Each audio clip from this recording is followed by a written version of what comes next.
What's going on, everybody? Welcome back to the second episode of the podcast that still needs a name.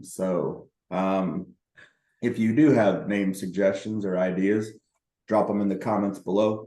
Make sure you like, share, comment, subscribe, ring the bell. This is our fourth segment that's a part of the Muscle Media Network now. Today, my good friend Shannon Seeley and I are going to talk about training. We're going to talk more about it from the female perspective.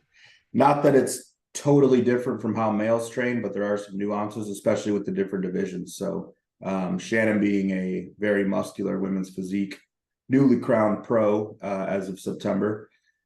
Talk about your training, I guess, this year. I mean, we can kind of backtrack a little bit, but what, I guess, did you learn the most about training this year?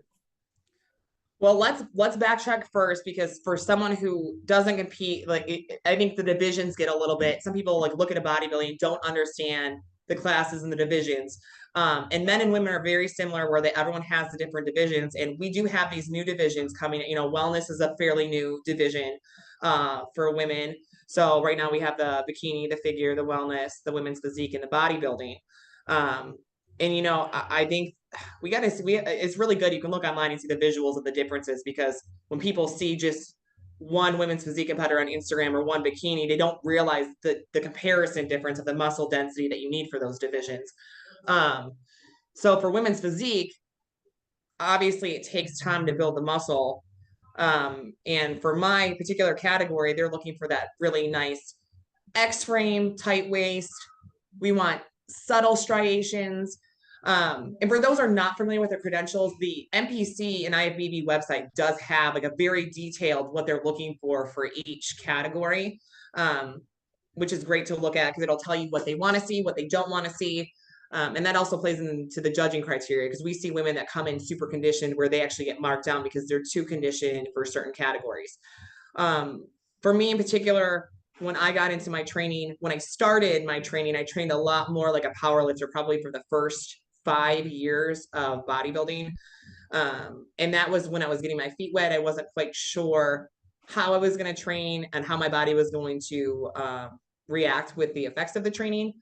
Now, going into this past prep, a lot of it was the feedback from my 2022 going into my 2023 show was to build in some more muscle density in my back, my lats especially, and my glutes. So for me in particular, glutes are my weak point. Even though I can squat extremely heavy, I never was a hip thrust person. I never was something that really isolated my glutes. So that was quite challenging for me. Is this past off season was the first time I actually did hip thrust, which it's kind of embarrassing to say, but I was super, I don't know, I had this stigma in my head, I didn't need to do them. And I was completely wrong, because they really have helped shape my glutes tremendously, helped me build my tie-ins more.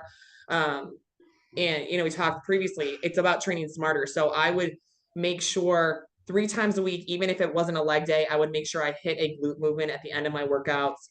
And the same thing with my lats, growing them. I made sure I hit a lat movement 3 times a week, in addition to my 2 times a week back training.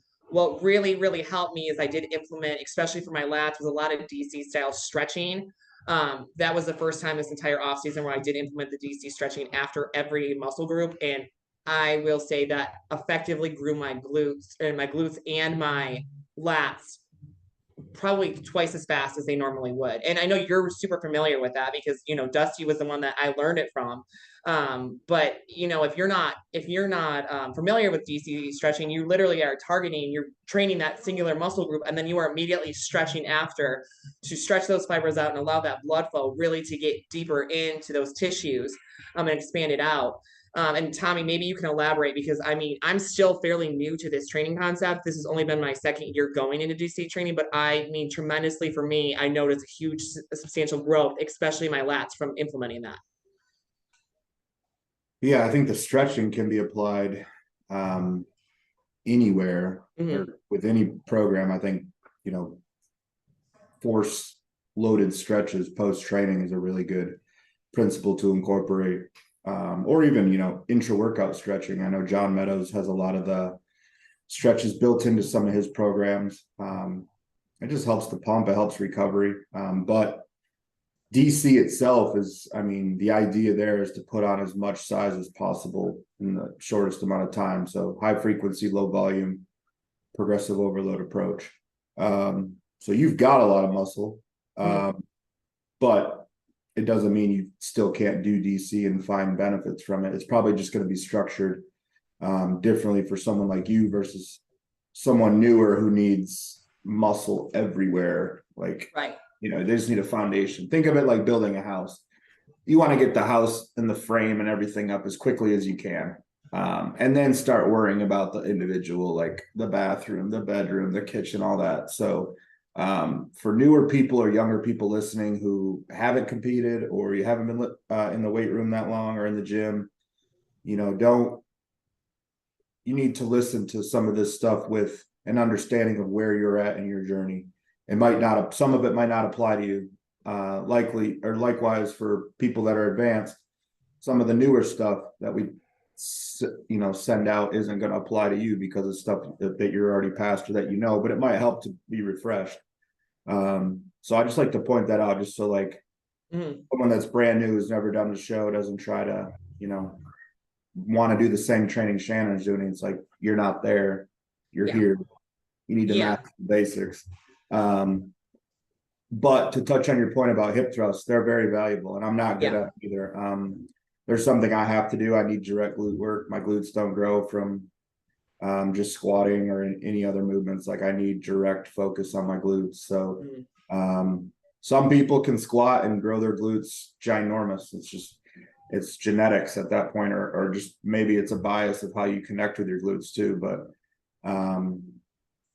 I see hip thrusts from females.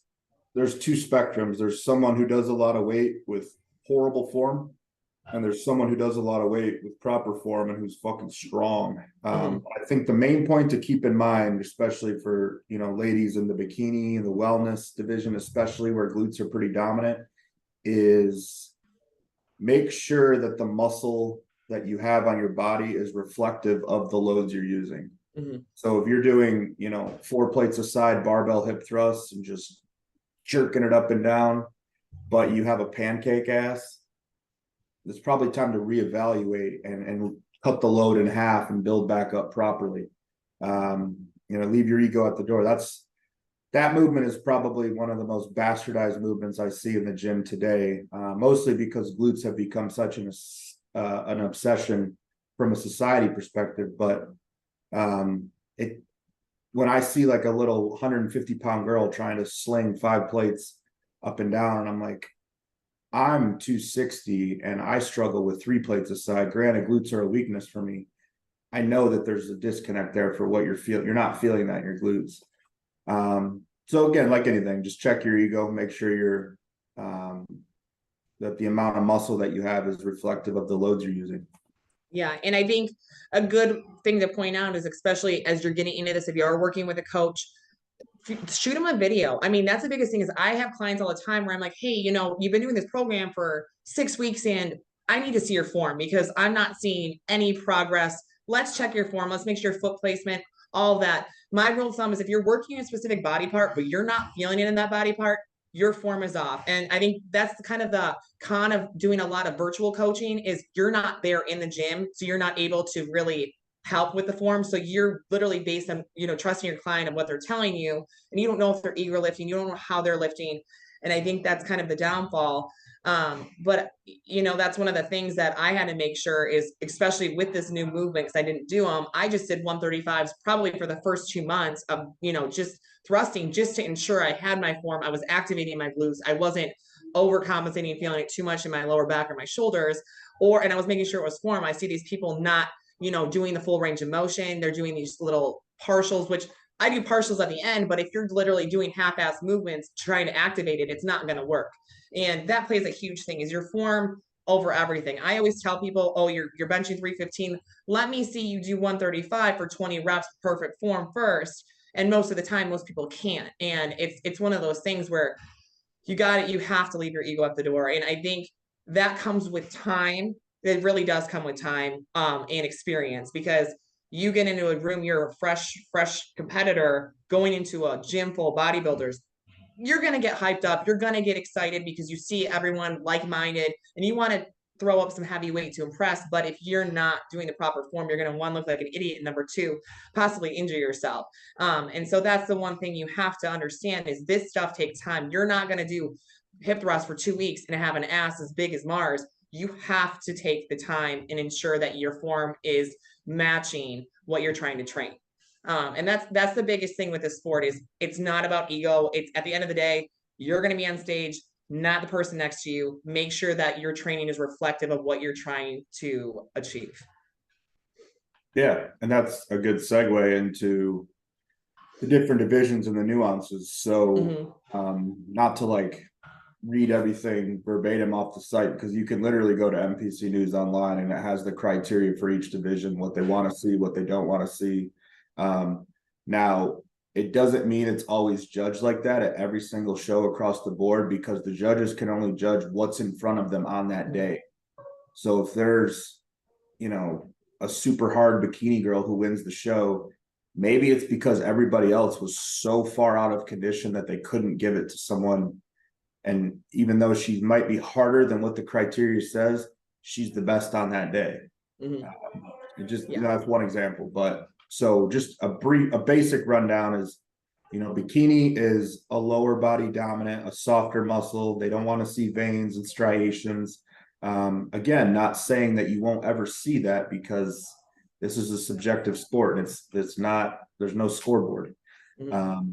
But typically probably going to see competitors around 13 to 15% body fat as a stage look. They're not. And so when I program for a bikini competitor, it's probably going to look like 3 leg days a week. You know, different focuses on each day. A lot of the work will be directed to the glutes. I mean, I think glutes is a pretty big focus of bikini. They don't want big flaring quads. They don't want hamstring separation. It's a glute dominant division. So upper body wise, you want some development and athletic look, but again, they don't want cap delts. They don't want guns. They don't, you know what I mean? So know your division. I see a lot of bikini girls or who say they're bikini or who want to do bikini who are training like a straight bro. You know, doing a bro split. It's like, you don't need an arm day. You don't need a chest day, especially if you have implants. Like, good. You built your chest, you bought it. So no, that I think, and that goes down to coaching too. If you're working with a coach and he just sends you a straight bro split, you know, it might be a red flag that he doesn't exactly know what he's doing with that division, or he just doesn't care. You know, plenty of different options. But when we talk wellness, wellness is an apt, or like you actually want an imbalance. You want a very large disproportion from upper to lower. Upper should be smaller than the lower. The lower body should be probably twice as big as the upper. You need a nice juicy booty.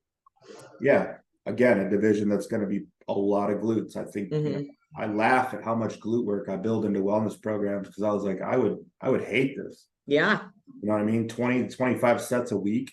Of just straight glute work. Again, another division that you're probably doing 3 hard leg days a week, maybe even 4. Might have an upper body day. Wellness, since there is a little bit more muscle that can be had, you know, I think you could have a pull day for if you're younger and don't have an overly developed back. But at a certain point, I've noticed a lot of wellness competitors don't really train their back because it can't become too developed. Conditioning wise, much harder than bikini. I mean, I've seen some wellness girls that are fucking peeled, that they like rival women's physique conditioning. I mean, the tie-ins for women's wellness is probably more impressive. The tie-ins that I see, especially at the Olympia stage 2, are the most impressive tie-ins I think I've ever seen from a female competitor. I mean, you can tell they are training, and that's pure muscle. That's a pure muscle ass. I mean, it's so impressive, especially from when, I mean, wellness started when you and I were competing. I mean, it's a fairly new division. So it was kind of, I mean, for the women that got into it and be able to put on that development and showcase it, I mean, they've done a great job for all the women who demonstrate wellness. And it's kind of one of those things where we do see a lot of the bikini competitors that start getting overly developed, bottom heavy, that will sometimes move up to wellness, which we can get into a little bit later with the crossovers for those. But I think it's been a really great developing division. I think it's important to note that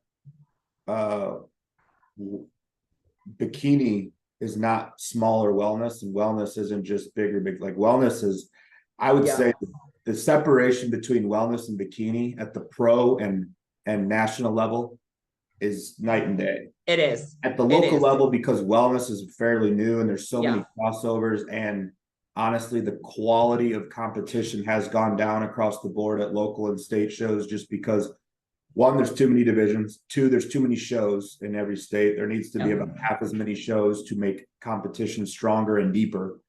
But that's a different topic.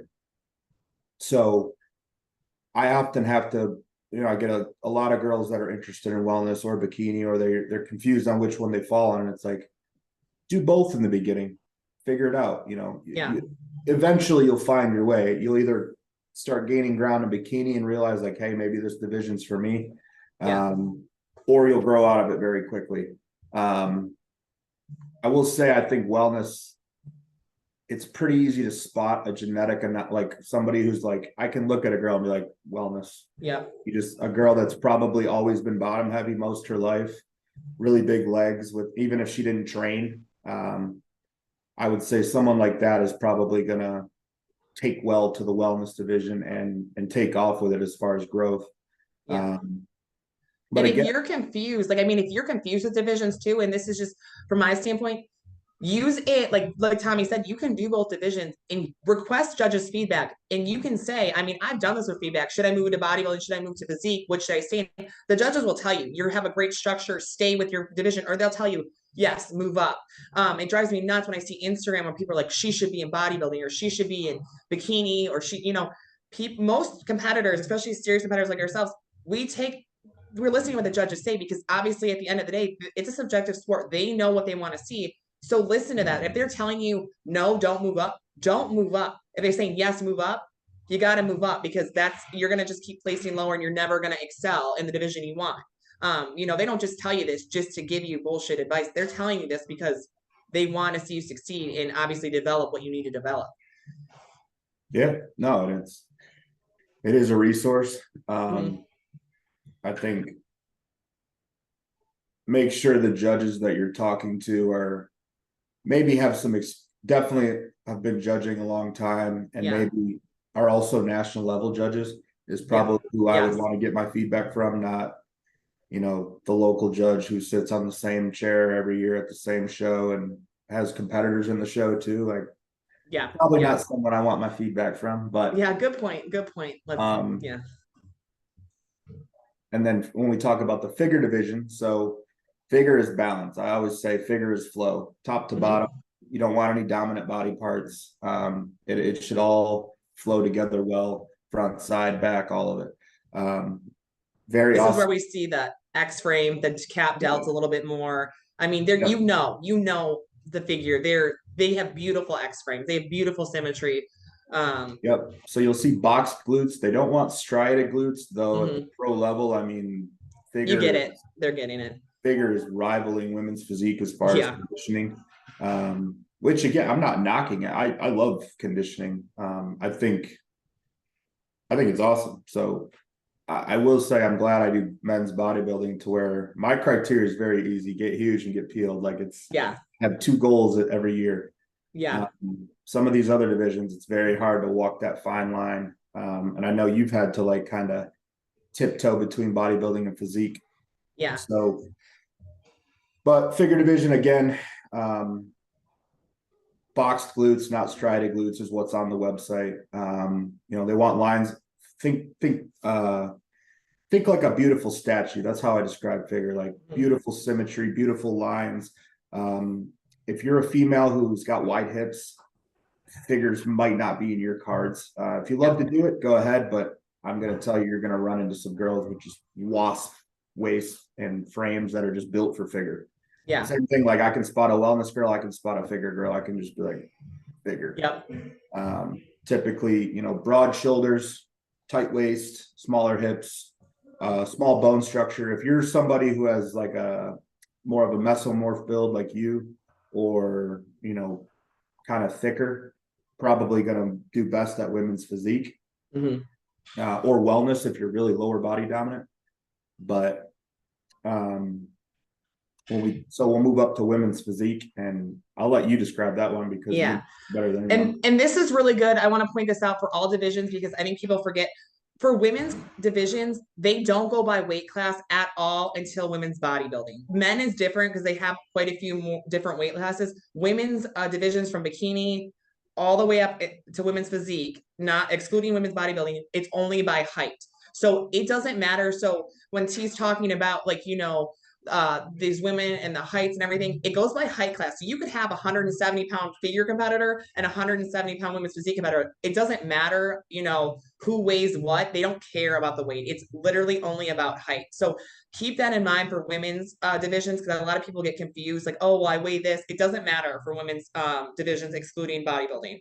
And that was one of my things. So women's physique, we see a lot of women's figure that actually end up with women's physique because they get a little bit too muscular. And that's when sometimes you see the criteria. And I've seen this at quite a few national shows as well, where you see the winner win figure and the winner also win physique.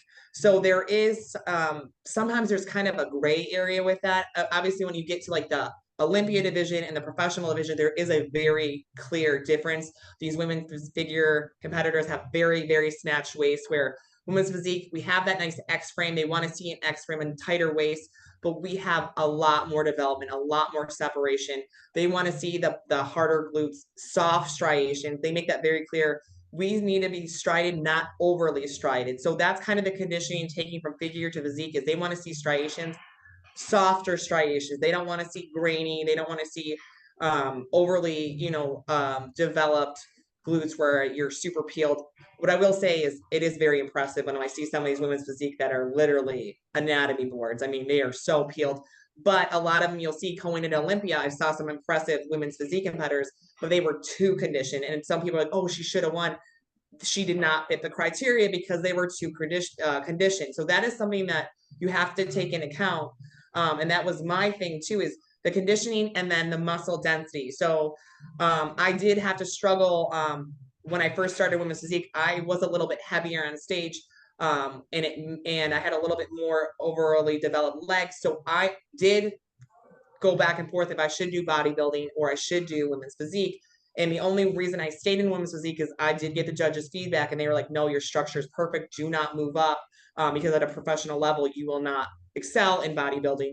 You don't have the frame for it. And so that is one reason I get asked that all the time. Why don't you do bodybuilding? The judges told me not to.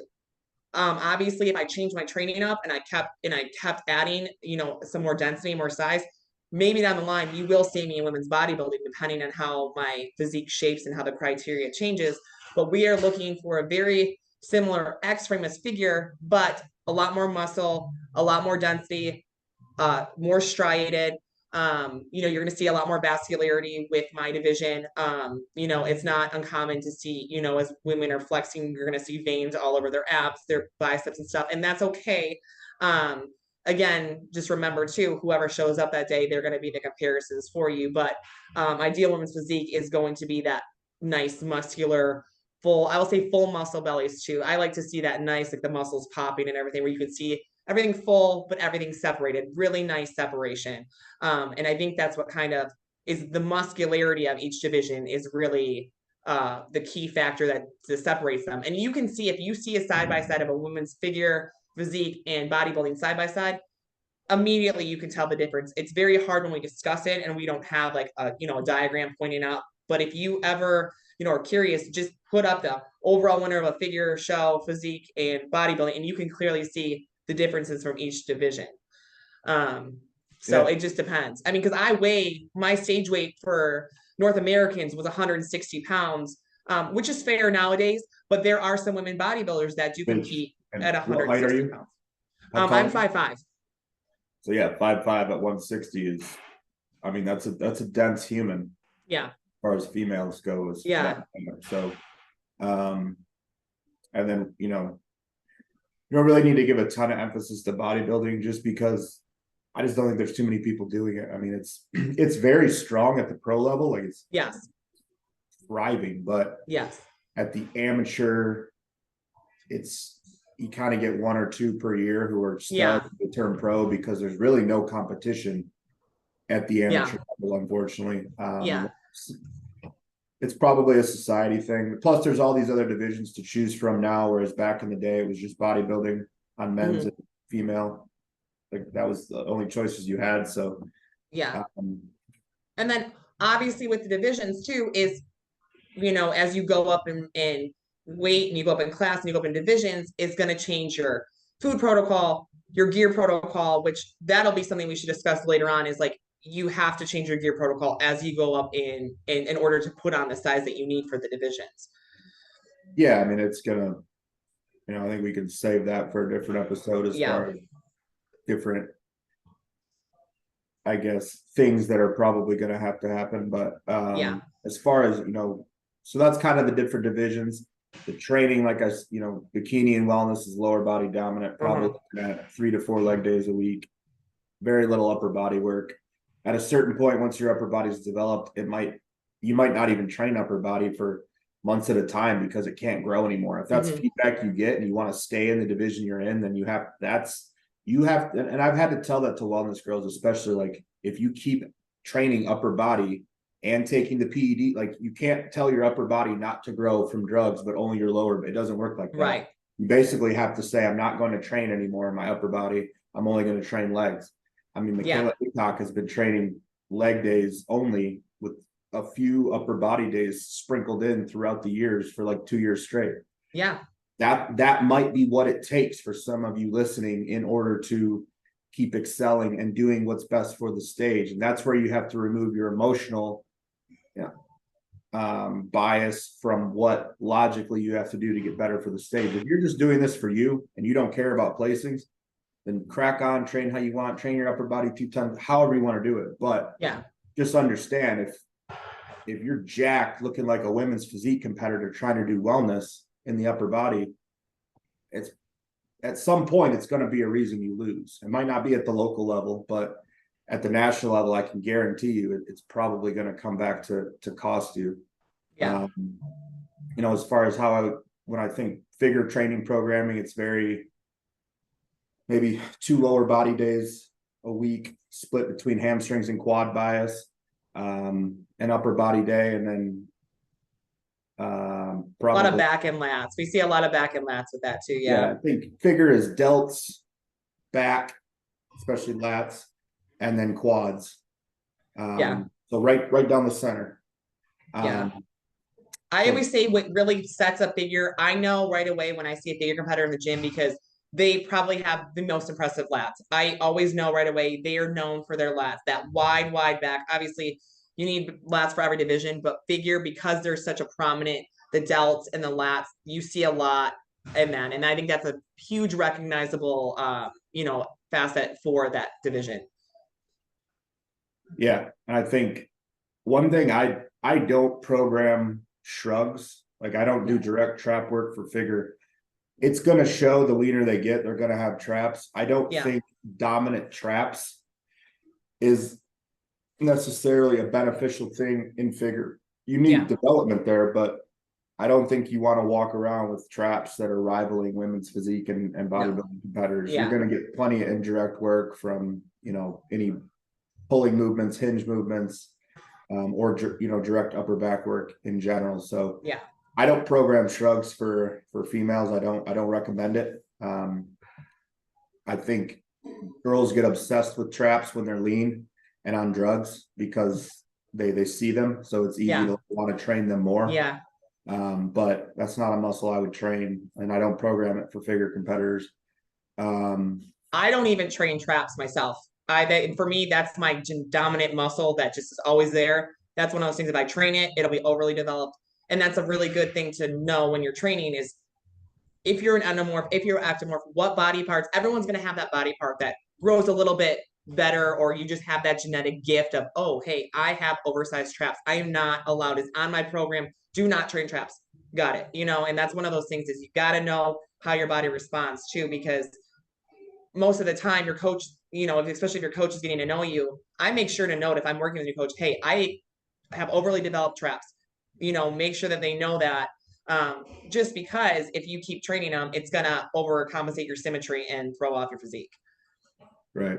Now, as far as women's physique programming, I think it's not too, there's not too many differences between that and like a male bodybuilder's training. Yeah. Maybe some based off the individual and what they need or don't need, but yeah, the programming, the movements, the splits are relatively the same. I would say even especially younger people, figure and women's physique are probably going to follow some of the same training splits until it becomes time to focus more specialized based off how they're developing. But when we're talking overall size, I don't see too many differences in figure, women's physique, and female bodybuilding as far as training or how to go about it. I think 2 leg days a week, upper body day, maybe a push day, focusing on delts over chest, depending on if there's implants present or not. Yeah. Whatever the different cases are, but there's not too many nuances for that. You need every muscle part when you're doing women's physique and female bodybuilding, just like male bodybuilding. So, and there's no weight caps, so it's height based. That's how you're separated into competing, is based off height. So someone that's in Shannon's division that's the same height as her, she might be 30 pounds less than her, but they're the same height, so they're going to compete next to each other. Yeah. That's just how it goes. I think too is when like when I first started competing, I always wanted women's physique. I didn't look like a women's physique competitor when I first started, and how I programmed my training, because I knew that was the look I wanted, was I did my first show. I saw what a mature women's physique competitor looked like, and then for the next 2 years of my training, the first thing that I really needed to grow was my legs. So my training differed. I trained legs twice a week for the next 2 years. I did one volume day and one very heavy day. And I did that for 2 years, and it helped grow my legs substantially. Then when I got to the size where we're like, okay, you're borderline bodybuilding, then I tapered off. And now I train legs typically once a week with obviously additional glute movements in during the week. But you have to understand too, is you can't overly develop and overly train a muscle. And that, I think that's kind of the hard thing, is learning when to cut off and be like, okay, I used to train legs twice a week. Now I'm at the size I need to. Now it's maintenance and just helping develop all of the, the little intricate muscle groups in those legs, instead of trying to do twice a week and just keep putting on size where you're just going to throw your symmetry off and kick you out of the division. And I think that takes time and experience too, is learning first, building your base, developing the muscle, and then once you get into the level where it's just the minute detailing, is like, okay, I need to do back and lats and train those a lot more frequently than I train my chest or my legs. And I think that's really, really important to note, is that as you're developing the physique in your protocol, make sure that you're aware of how your muscle growth is, because not everyone grows the same rate, and you are going to have dominant body parts that are going to grow faster than the other. So make sure that you understand your threshold without overdoing it. That's going to throw something off. Right. All right, everybody, we're back. I had to update a client who's competing tomorrow. So moving forward, that kind of gives you guys a different, a breakdown of how we would approach as far as programming training for divisions. In Shannon's case, how she trains for, being a women's physique competitor. And you make a good point too. I wanted to point that out about, you didn't look like a women's physique competitor when you started on your journey. I didn't look like a bodybuilder when I started on my journey. It took me like 6 years before people knew I was a bodybuilder with my shirt off and not just a dude who lifted weights. And that might be the case for a lot of you listening. Like, don't get discouraged. Run your race, carry the gallon jug with you wherever you go, carry a cooler with your meals in it. Own that as your identity, because if you don't, you'll never become it. You'll never have people coming up to you who know you're a competitor without even hearing you say it. I mean, I was at the dentist the other day and the guy's like, "You compete?" And I was like, "Yeah." So it's just like, it won't, at some point, it won't escape you. You won't be able to not have a conversation about it if you stick with it, which when you're younger, you think it's cool and you want to have that, you want that respect. And now I'm like, man, just please don't talk to me about bodybuilding. But Yeah. For all the divisions, none of what we're talking about matters without intensity. Intensity is the number one variable that needs to be in play, whether you're bikini, wellness, figure, women's physique, bodybuilding. And it doesn't mean you give more intensity based off what if you're bikini, you give as much intensity as a women's physique. It's not, well, I don't want to train that hard, so I'll do this division where there's less muscle. That's not how it works. There's bikini girls who train fucking hard to get the glute development that they do. There's women's physique guys who could wipe the floor with most dudes. Figure girls who could wipe the floor with dudes. Like, it's, make no mistake about it, training is not sexy. It's not, you're gonna sweat, you're gonna work, you're gonna be sore. Like, building muscle and adding human to your frame takes work, takes effort. And intensity is the number one variable we can control because it's directly related to our effort. And this goes for natural or enhanced. Enhanced doesn't mean you all of a sudden train harder. The only thing being enhanced does is increase your ability to recover. So you can probably use more volume to train at a higher rate, or with more volume. Driving, higher volume means more chances to grow. As a natural, you're going to have to, gauge your recovery a lot better. You're not going to have the same capacity for work volume as somebody who's enhanced. That's just the way it goes. It's choice. I mean, it doesn't mean you can't get in shape. Doesn't mean you can't build muscle. The rate that you will build muscle as a natural competitor, especially as a female, is much, much slower than if you are enhanced. The rate of building muscle for either natural or enhanced females is probably going to be less than that of a male, because it just comes down to chemistry and biology at that point. Can't be argued, is what it is. I wouldn't pay any attention to it. At the end of the day, as long as you're making improvements, getting better. We talked a lot about the pros as far as how we were, telling you what criteria they wanted. At the local level, and you've been to enough shows to know this, I can tell you what, if you're conditioned in proper shape for your division, you will do well. Yes. You will place. If the only feedback you get is that you need more size, that is the perfect prep and the perfect show. You did everything right. You controlled your hand, your suit, your conditioning, your posing. And the only thing they're telling you is you just need more size. Perfect. Check that off. Go to the off season with a head of, a momentum from that show. If you didn't nail your condition, not only do you have to probably add size in the off season, you have that in the back of your head that you weren't in shape. And that's a demon you don't want there. So for new people, younger people who've only got a few shows under their belt, or haven't even, put on, I would say 15 to 20 pounds of stage weight yet, just obsess on conditioning. Don't worry about being big enough. Don't worry about anything other than your own condition. Who's doing the show, what so-and-so in your gym looks like, or what they take. Just obsess on conditioning. And I promise you, in today's competitive world, because it is watered down, unfortunately, you will do well. Yeah.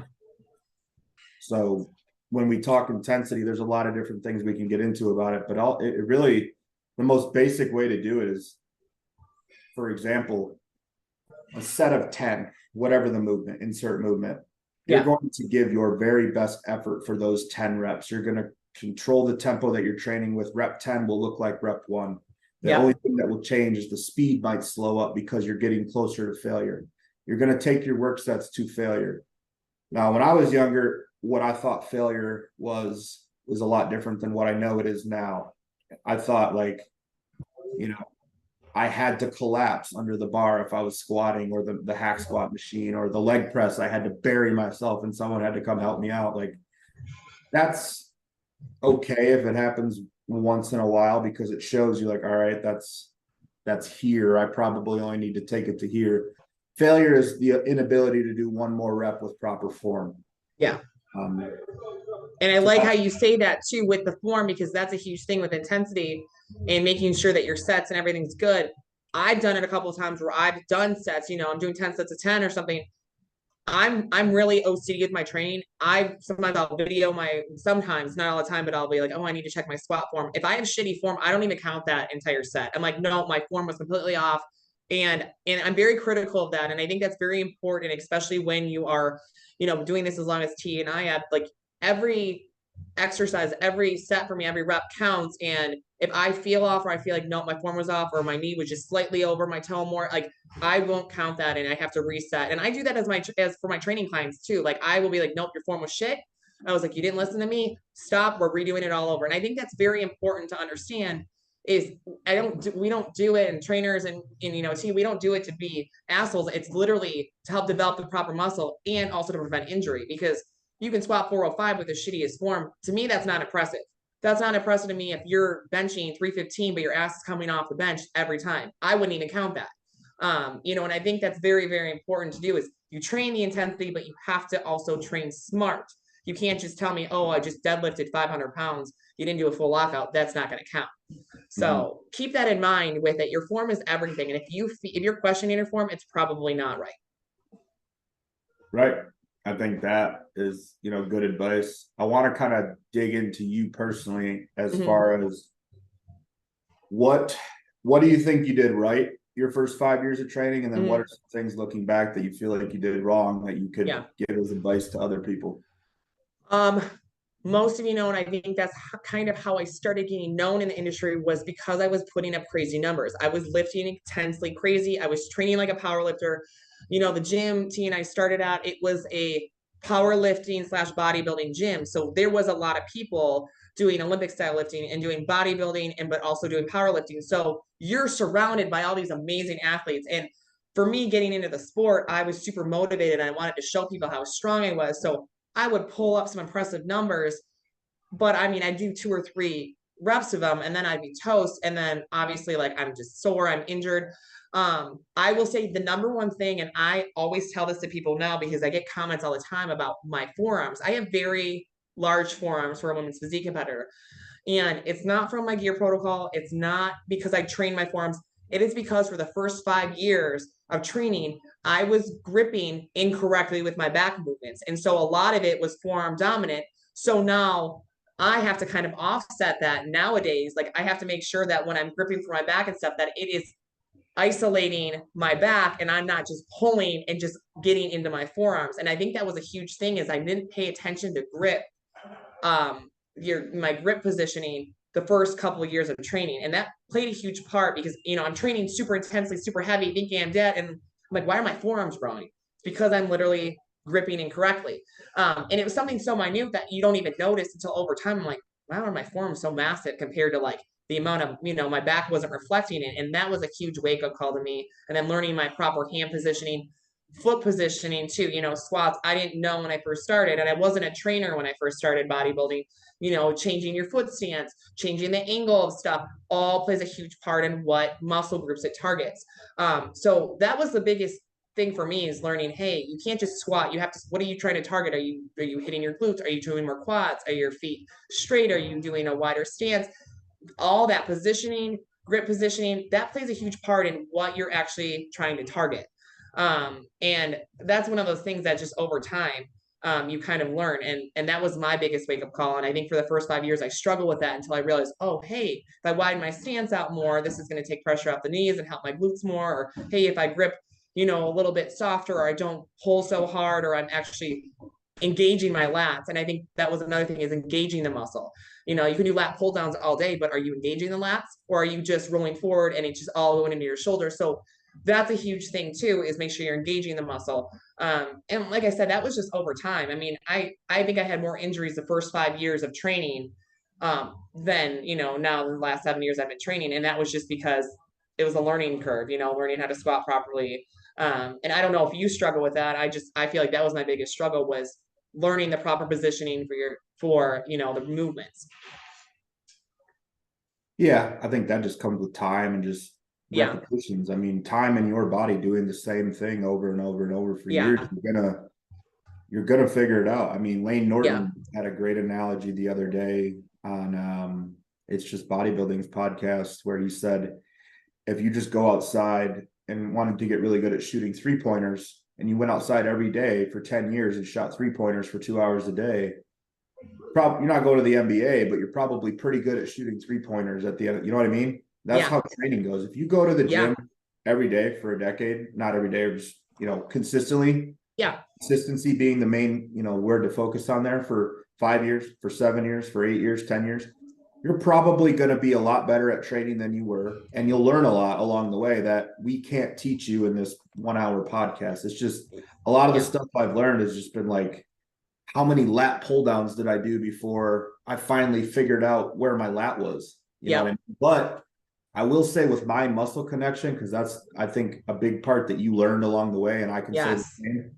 You have to have muscle to put your mind to it. And what I mean by that is when you're brand new, and I see a lot of this now with all of the information out there about how to train properly, because everybody is in a rush to put out videos and reels and TikToks. These younger people, because I had the same mindset. I wanted to go into the gym and do strong shit. That's all I cared about. Yeah. I fell in love with deadlifting because, we were at Royal Oak Gym and everyone around us was doing heavy, strong shit. And I wanted to do the same thing. I wanted to pull 500 pounds. That's all I cared about when it came to back training was deadlifting. Now, I learned that to have a well-developed back, I needed to get better at other things. But I'm not going to sit here and say that what I did was wrong or how you did it was wrong, because I also got to, 220 plus pounds from 170 training that way, focusing on strength and progression and just getting all I wanted to do when I went in the gym was train until I felt like I was going to fall over and do strong shit. That was all I cared about for years. Yeah. Years. And then, I started to pay attention to, okay, what's moving the weight? Is it just inertia? Am I bouncing my deadlifts? Then I started to clean up and focus more on mind muscle and check my ego. But I think, some young people are so worried about doing everything so perfectly with the perfect form that they're missing what you and I got by training hard and just getting strong. I mean, when we're talking about going back to what we were talking about with DC about building the foundation, you need to put muscle on your frame everywhere. Yeah. Obviously, biased. If you're a female who needs glutes, squat, hip thrust. Yeah. Throw in the kickbacks and the individual work. If you have asymmetry and stuff like that, that's a good accessory, but you are not building a world-class set of glutes just focusing on cables. You're going to have to get under some weight. Lunges and burpees are not building thick, dense muscle that's going to show up on stage. So I don't look at what you did as wrong. I just look at it as the maturation of a lifter. Yeah. And, it happens over time. Mind muscle happens over time. You're not going to teach a first-time gym goer how to connect with their every body part because they don't have that connection just walking. You know what I mean? And honestly, that's where your first few times getting in shape, you learn a lot about mind muscle because you're a lot more connected to your body when there's less body fat. Yeah. I can remember being on the treadmill in preps when I was younger and learning how to pull the tread with my hamstrings because I was so lean. And then I figured out how the hamstring worked in curls and hinge movements. Yeah. And I was able to take that into the off season. And then it's never left me. It's just always there, whether I'm 8 months deep in an off season or 8 weeks out. I always know how to connect with my hamstrings if I want to on an LDL or a stiff leg or whatever. These are just tricks of the trade it's a skill. So when we call bodybuilding, is it a sport or not? Maybe, maybe not. But training is absolutely a skill set that has to be sharpened for years. Yeah. You're never going to know it all, and you're never going to be good enough to get better. So, with that rant, I think, especially since this podcast is directed at females, same thing I tell my young guys, just get in the gym and get fucking strong. The first time you touch a new weight, it's not going to be pretty. It's going to be a form that needs to be cleaned up. But that's where you go to work. You get that on video. And then the next time you do that weight or the next time, it's just going to keep getting better. And it's going to, the first time you put 315 on your back, it probably feels super heavy. You're doing flat. 3 months later, 315 is starting to go for reps, and now you're touching 325 or whatever. So I think my best advice for younger people or newer people, whether you're older who's just getting into bodybuilding, get strong. Meat and potato movements. They're not sexy. They're not always fun. They're hard. The stronger you get, the longer your gym sessions will be. Yeah. I think that's, females, I've noticed that the females that put on the most muscle for their divisions are the ones that love to train, that train heavy and progressive and get fucking strong. And they're probably the ones that care the least about what they look like in the gym. They aren't afraid to throw on baggy t-shirts or hoodies, throw their hair up in a messy bun and not give a shit if they sweat. If you're going to the gym to make a fashion statement or look pretty, I doubt you're going to take it as far as someone who isn't, because it's just, that's not the place to do it. Yeah. No, I 100% agree with you that, and touching back a little bit too, is I will say this too, and I've noticed this as a trainer and getting better with time, with the muscle activation and making sure that you're hitting the certain muscle groups that you're targeting. The biggest thing is sometimes, and I remember doing this, like when I first started learning, like I struggled for the longest time with RDLs. I struggled with doing that hamstring activation. And, I remember working with my coach and I remember watching YouTube videos and I still could not get the activation. And the minute that I actually did, I think it took me probably about 3 months to actually get the activation for my body. And now it's one of those things, and I do this like any movement now, I know where like that sweet spot is. I'm like, okay, these are the exact angle my feet have to be, and I'll hit it exactly where I need to. And sometimes it's just kind of a little bit of a learning your body, because sometimes if you're watching these training videos on YouTube, or someone's trying to demonstrate with you, you might have to tweak it just a little bit in order to hit it. And understand that, because when I work a lot and teach people about form, I'll go over all this stuff in detail, and I can tell sometimes it makes people nervous and anxiety, because you're going over where your feet are and where your hands should be, and it's a lot of information.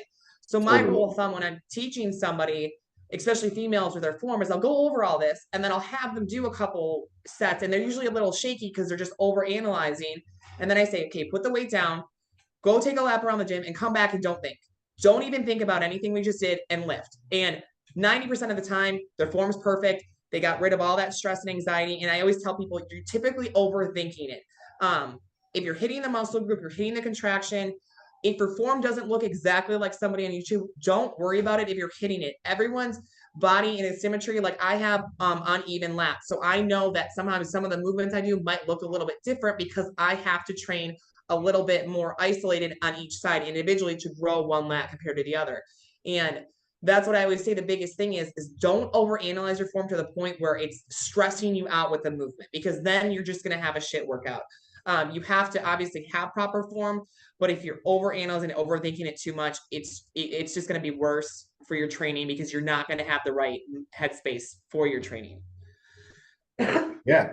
And that brings up a good point. Like, you have to like what you're doing to want to keep going back and doing it. Like, I've been training for 20 years, 10 years competitively as a bodybuilder. And I mean, I still get just as excited to go to the gym as I did when I was 17. Like, so if you don't like what you're doing, there has to be a degree of enjoyment to training for you.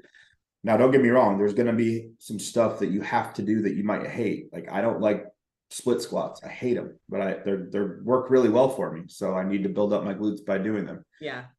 Honestly, I don't really like squatting. And coming out of USA's this year, I made a contract with myself that I was going to squat every single week. And now, here we are 4 months post USA, is like, I kind of like squatting. I like the challenge of it, because it's not as natural to me as like deadlifting. Sometimes you have to do things you're avoiding, or the hard stuff, I call it, because the machines, the pin, it's easier to change a pin in a machine than it is to load a bar up, especially if you're training alone. It's a lot more work to get to that working weight than it is to just move a pin a couple times.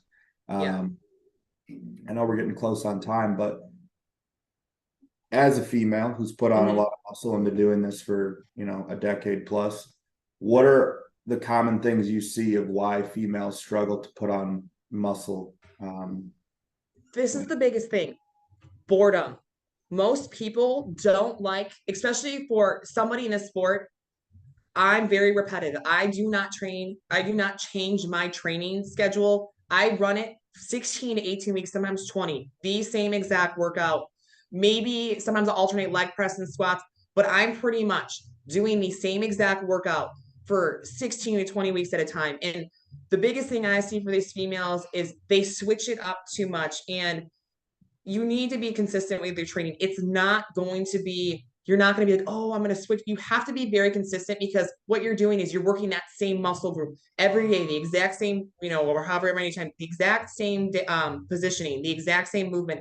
And that's what helps build those individual muscles. If you're doing, 1 week you're doing total body all week, and then 1 week you're just doing all legs, that's not consistent.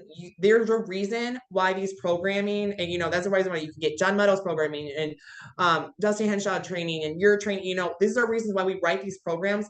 It's not going to be always, oh, I can't wait for my workout. It sometimes is like you just have to get in there and go through the motions and then bring the intensity with that.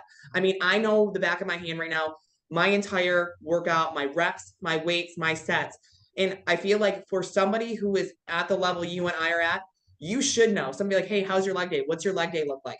I can name off every exercise, my rep ranges, my weights, how many warm-up sets.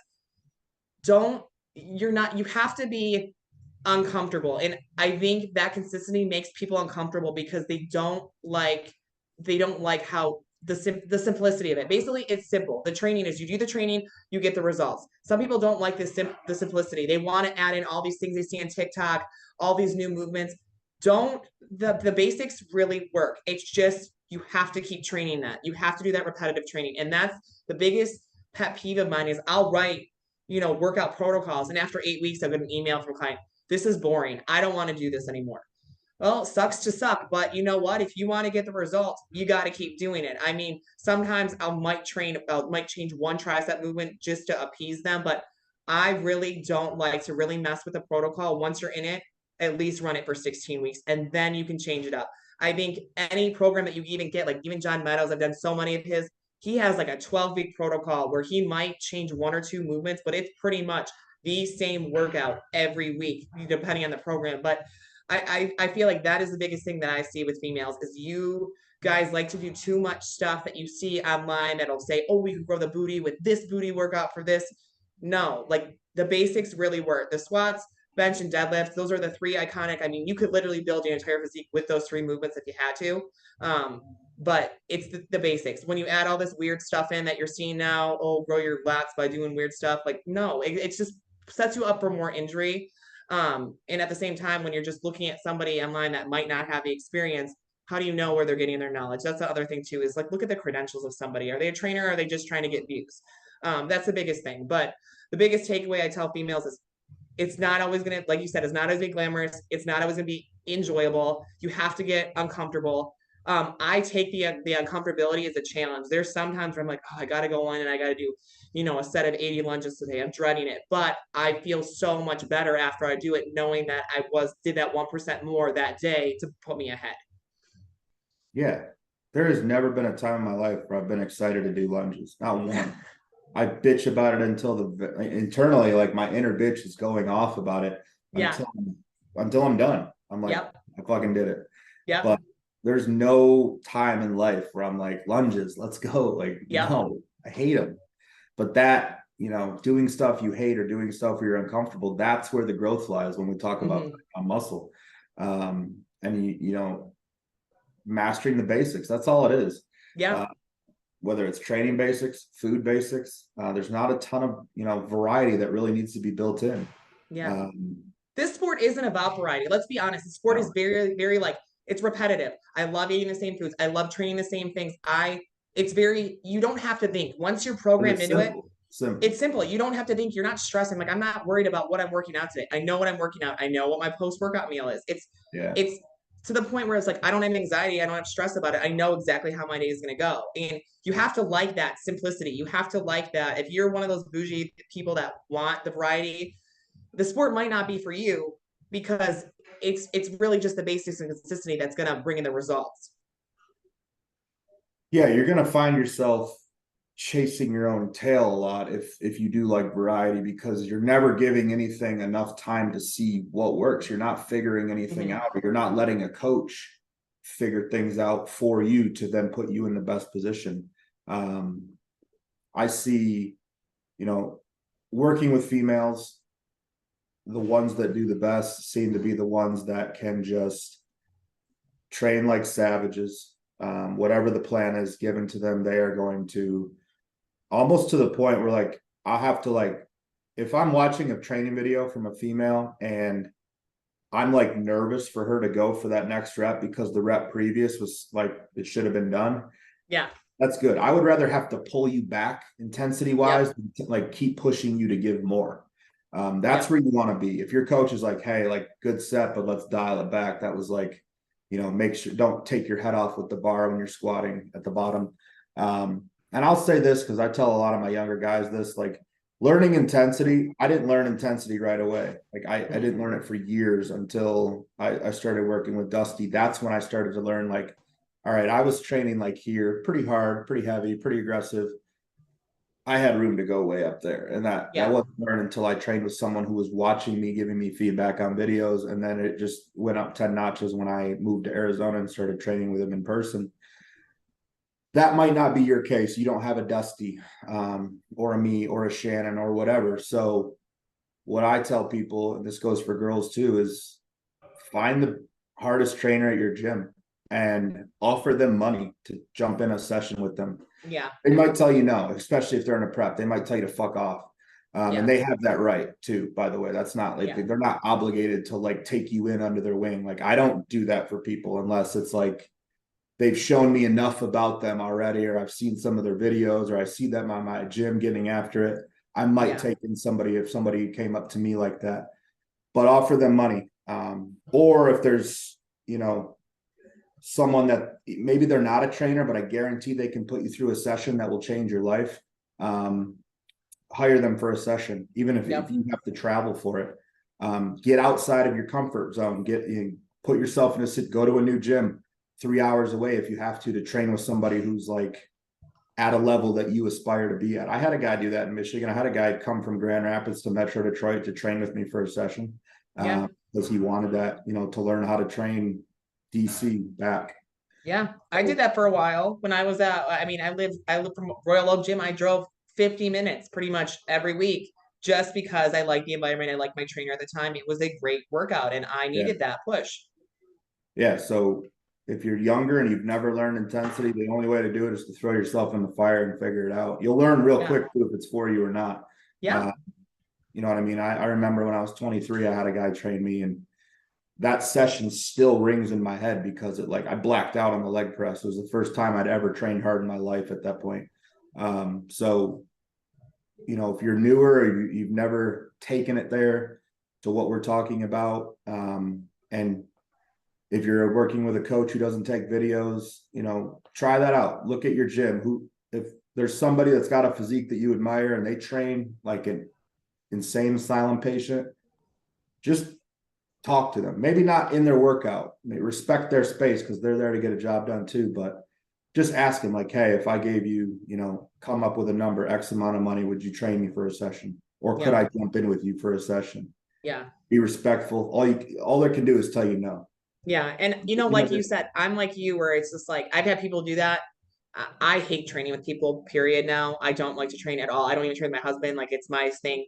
So it takes a lot for somebody to be like, hey, I want to train with you. And if they haven't shown the initiative or I haven't really seen them put in the work, I'm not going to. And it's fair. It's a fair thing because you're taking time and your experience and your training, you know, to show somebody that. So just be respectful of that too. If you really want to learn from somebody, but you really haven't even taken the initiative, it's not, you know, give yourself some time first before you kind of reach out to someone, because it's, you know, it's not always the best way to go about it. Because I mean, I know personally for me is 9 times 10, I usually tell people no, unless I really know their backstory or what they're trying to achieve. Yeah, no, you're definitely going to have earned your spot to even get a yes from that question. But assuming you've done that and you want to take it to the next level, you might get a yes. Is all I'm trying to say is, like, it might work out. I'm probably, you know what I mean? Like, if I'm in a prep no chance. If I'm in an off season and you're at my gym and I've watched you dig before and I know you know how to like take it there, you might just need some refinement. Basically, you're not going to slow me down. Then yeah, if it's an off season session, sure, maybe I'll let you jump in just to like, you know, that helped for me too, because it makes me a better coach, a better leader. I might give more that day because I really want to fucking bury you and show you how it's done. You might be helping me too. So selfishly, I might say yes. But the point is like there are people training hard all over the country, amateurs, pros, whatever. It could be that type of networking or that type of question might be the catapult that takes you forward, wins you a show the next year, takes you to the national level, whatever. You might look back on that with nostalgia. You also might learn a lot about yourself, how you take rejection. If that person's like, no, fuck off, then well, guess you better train harder to maybe the next time you ask that question to that person or ask somebody else, the answer is yes. So just a little tidbit, because I tell my guys that live in different states, or if I know people who might be trainers or who might take them in for a session, if I know that they're good enough to, you know, like if I have somebody in Tennessee and they're near Turner, I'll say, hey, this is my buddy. He will take you in for a leg day. Go drive, train legs with him. Offer him some money. He'll probably say no, but offer him to pay him for his time, because what he's giving you is an invaluable, and see where you go from there. But there's a lot of different ways to you know, leapfrog yourself success wise. So for females especially, like, and I've trained with females before who are, because I've learned that typically women will train harder to keep up with a man in the session they're in. Men, younger men, sometimes will, sometimes won't. It just depends on the person. But if you're looking for a female training partner to be, you know, a training partner with you, try to find someone who has your same level of dedication, has your goals, wants to put on muscle. Two girls that want to put on muscle could probably make a pretty good team. Or you might get to your point where you're like, you don't really like training with people. That's fine too. I didn't have I've had training partners on and off all my life. Prep, it sometimes seems that I just end up drifting away because of where your mind goes in prep. And it's like, I just need to be alone. But in the off season, especially, I like having a partner. Keeps me accountable, keeps me, for one, it's a lot nicer to have somebody to help rack 45s, because when you're heavy, the last thing you want to do is be unloading a leg press. But I can't. That's my biggest thing in prep. I hate unracking. That's like my thing. I don't mind the workout, but I'm like, oh, I have to unrack all these. I try to find someone who might need it. Like, hey, you want to use this? Yeah. But I think that wraps us up for today. So anybody still listening, females especially, drop comments below. What did you take from the episode? What do you want to learn? What do you want us to talk about?